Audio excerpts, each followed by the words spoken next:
ये जिस धर्म में पैदा होते हैं उसी धर्म का बादशाह इनका सबसे ज़्यादा फेवरेट भी होता है। हमारे हीरोज़ कौन होने चाहिए? क्या हमारा हीरो कोई शहज़ादा होने चाहिए जो एक बादशाह के घर में पैदा हुआ?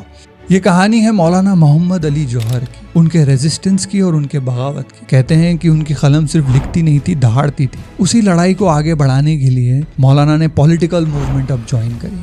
उनकी दूसरी बेटी का भी इंतकाल हुआ और मौलाना वहाँ विजिट नहीं कर पाए अपनी बच्ची को। बी अम्मा ये कोई मामूली औरत नहीं थी। 1931 में मौलाना लंदन पहुंचे राउंड टेबल कॉन्फ्रेंस के लिए। वहाँ उन्होंने अपने देश की आज़ादी के लिए एक आखिरी स्पीच दी। उनकी खबर के ऊपर वहाँ आज भी उनका नाम लिखा हुआ है, मौलाना मोहम्मद अल हिंदी। अल हिंदी इसीलिए क्योंकि वो हिंदुस्तान से थे। हमारे देश में कई लोग ऐसे हैं जो पुराने ज़माने के बादशाहों और राजा महाराजाओं को लेकर के आपस में बहुत शिद्दत से लड़ाई करते हैं और उन बादशाहों के बारे में इनके पास बहुत स्ट्रॉन्ग ओपिनियंस भी होती हैं। और सबसे ज़्यादा ऑब्वियस ये है कि ये जिस धर्म में पैदा होते हैं उसी धर्म का बादशाह इनका सबसे ज़्यादा फेवरेट भी होता है। लेकिन जो सवाल हमने अपने आप से पूछना चाहिए वो बहुत फंडामेंटल है। वो सवाल ये है कि हमारे हीरोज़ कौन होने चाहिए? क्या हमारा हीरो कोई शहज़ादा होने चाहिए जो एक बादशाह के घर में पैदा हुआ और इवेंचुअली उसने रूल किया किसी प्रोविंस पे या किसी देश पे? वो हमारा हीरो है? या ऐसे लोग हमारे हीरो हैं जिन्होंने अपनी ज़िंदगी, अपनी जान और माल देश की आज़ादी के लिए खर्च कर दिया, देश को आज़ादी दिलाने के लिए खर्च कर दिया? ऐसे लोग जिनके सैक्रिफाइसेस और क़ुरबानियों के वजह से आज हम खुली हवा में सांस ले पा रहे हैं, एक आज़ाद धरती के ऊपर ज़िंदगी बिता पा रहे हैं। हमारे पास इतना पावर है कि हमारे एक वोट से सरकारें हिल जाती हैं। इतना बड़ा गिफ्ट जो लोग हमें दे करके गए हैं, अपनी जान और माल की कुर्बानी दे करके, क्या वो हमारे हीरोज़ नहीं होने चाहिए? जब ऐसे लोगों को आप अपना हीरो मानोगे तब आप ये केयर नहीं करोगे कि वो किस धर्म से आते हैं। किसी भी धर्म से आते हो, उनका कर्ज है आपके ऊपर जिसके वजह से आज आप एक आज़ाद मुल्क में ज़िंदगी बिता रहे हो। वो हमारे हीरोज़ हैं। और आज हम एक ऐसे ही फ्रीडम फाइटर, एक क्रांतिकारी के बारे में बात करेंगे, उसकी स्टोरी को थोड़ा जानेंगे। ये कहानी है मौलाना मोहम्मद अली जौहर की, उनके रेजिस्टेंस की और उनके बगावत की। एक ऐसा इंसान जो कि मौलाना भी है, एक शायर भी है, एक स्कॉलर भी है और ऐसा फ्रीडम फाइटर है कि जिसने अपने पेन को अपना हथियार बनाया और ऐसा लिखा कि ब्रिटिश एम्पायर के दिल में भी उसने डर पैदा किया। मौलाना की उम्र तकरीबन 5 साल की रही होगी जब उनके वालिद साहब का इंतकाल हो गया और उनकी माँ आबादी बानो बेगम, जिनको लोग बी अम्मा के नाम से जानते थे, उन्होंने अपने 5 बच्चों की परवरिश अकेले करी। इतनी सारी स्ट्रगल्स के बावजूद उस औरत ने अपने बच्चों को एजुकेशन पूरा दिया, ना कि सिर्फ दुनियावी एजुकेशन बल्कि दीनी एजुकेशन भी पूरा अपने बच्चों को उस लेडी ने दिया। और वो बच्चे भी अपने को नॉलेज पाने को बहुत मेहनत करते थे। मौलाना ने तो इतनी मेहनत करी कि वो अपनी हायर एजुकेशन के लिए ऑक्सफोर्ड यूनिवर्सिटी पहुंच गए। उस ज़माने में ऑक्सफोर्ड यूनिवर्सिटी में उन्होंने अपने जहन को शार्प किया, ऐसा शार्प किया जिसकी मिसाल ऐसी है कि कोई तलवार हो जो अपने लड़ाई के लिए और अपने बैटल के लिए तैयार हो रही है। और जब मौलाना अपनी हायर एजुकेशन ख़त्म करके इंडिया लौटे तो उन्होंने यहाँ पर एक एजुकेशन ऑफिसर की जॉब ले ली। एजुकेशन ऑफिसर बाय डे, और रात को वो फ्रीडम के और आज़ादी के ख्वाब देखने लगे। इसी ख्वाब को पूरा करने के लिए मौलाना ने लिखना शुरू किया। न्यूज़पेपर्स में उनके आर्टिकल्स छपने लगे। कहते हैं कि उनकी कलम सिर्फ लिखती नहीं थी, दहाड़ती थी। और उनके लिखावट के वजह से मुस्लिम पॉपुलेशन के अंदर एक बगावत का जज्बा पैदा हुआ।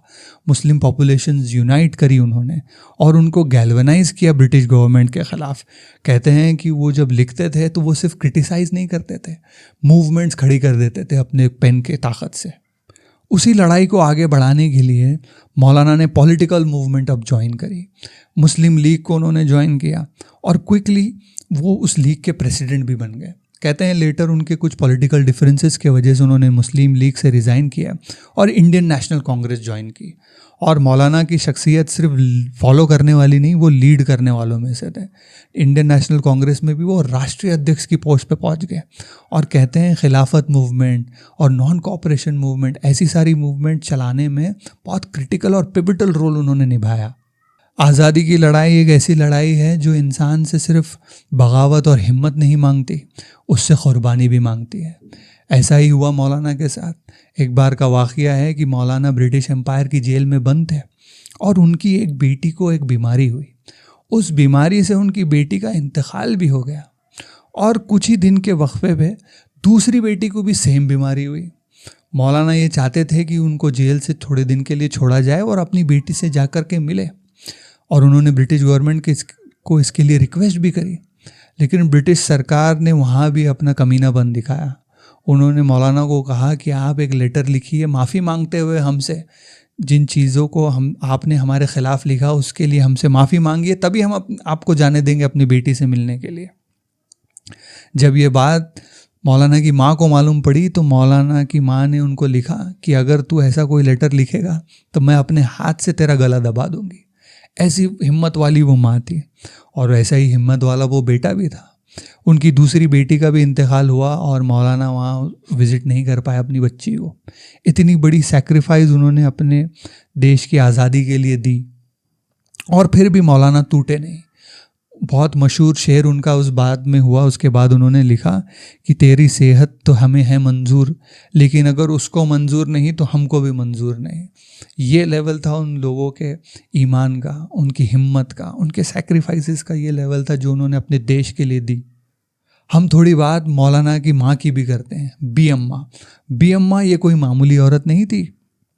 जब कहते हैं कि गांधी जी, मौलाना और उनके साथी जेल में होते थे तो इन सारी मूवमेंट्स की जो लीडरशिप है वो बी अम्मा संभालती थी। बड़ी बड़ी स्पीचेस वो देती थी बुर्का पहन के, और दूसरी औरतों को भी, मुस्लिम औरतों को भी मोटिवेट करती थी कि वो भी सड़क पे निकले इस लड़ाई के लिए, आज़ादी की लड़ाई के लिए।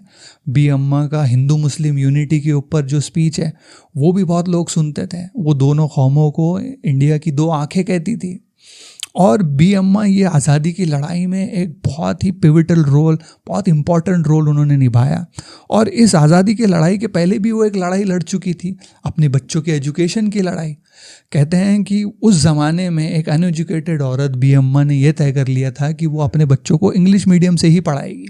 और ये बात जब उन बच्चों के चाचा को मालूम पड़ी तो उन्होंने कहा कि तू इन बच्चों को काफिर बना रहे हो इंग्लिश एजुकेशन दे करके।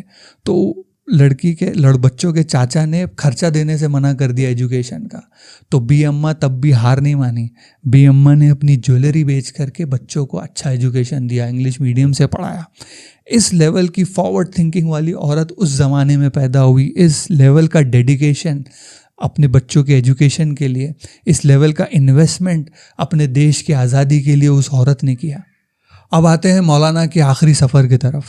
1931 में मौलाना लंदन पहुँचे राउंड टेबल कॉन्फ्रेंस के लिए। वहाँ उन्होंने अपने देश की आज़ादी के लिए एक आखिरी स्पीच दी। उसके बाद उन्होंने अपने साथियों से कहा कि अगर मैं मर जाऊँ तो मुझे एक ग़ुलाम मुल्क में मत दफनाना। इसीलिए कुछ दिन बाद जब उनका इंतकाल हुआ तो उनको मस्जिद अक्सा के कंपाउंड में जेरूसलम में दफनाया गया। कहते हैं ये उनका अंग्रेज़ी हुकूमत के ख़िलाफ़ बगावत का एक आखिरी मुजाहरा था। मस्जिद अक्सा में उनको दफनाया गया। 27वीं शब रमज़ान की जुमे का दिन जब उनकी नमाज जनाज़ा पढ़ाई गई और वहाँ उनको दफन कर दिया गया। उनकी ख़बर के ऊपर वहाँ आज भी उनका नाम लिखा हुआ है, मौलाना मोहम्मद अल हिंदी। अल हिंदी इसीलिए क्योंकि वो हिंदुस्तान से थे।